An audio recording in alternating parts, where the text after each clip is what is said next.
Hi, I'm Chelsea, the Christian nutritionist.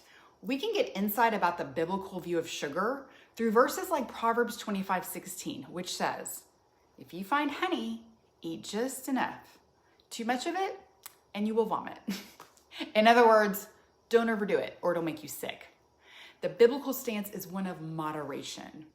There's a couple of things we want to think about here though.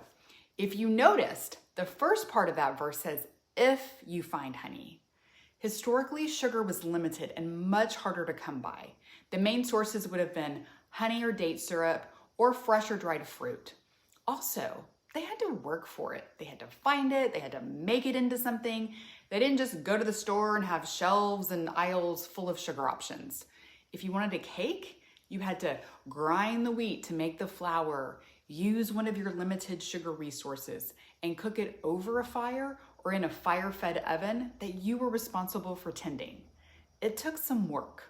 Not to mention that, just generally speaking, people were much more active back then. They were moving all day long, burning off some of that sugar they were intaking. Not only do we not have to work very hard for our sugar, we're so much more less active. Research shows that regular movement throughout the day really helps your body handle sugar so much better, especially when we use large muscle groups like the ones in our legs.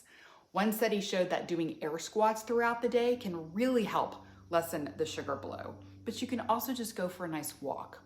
When it comes to sugar, quality is important, don't overdo it, and do a little work for it.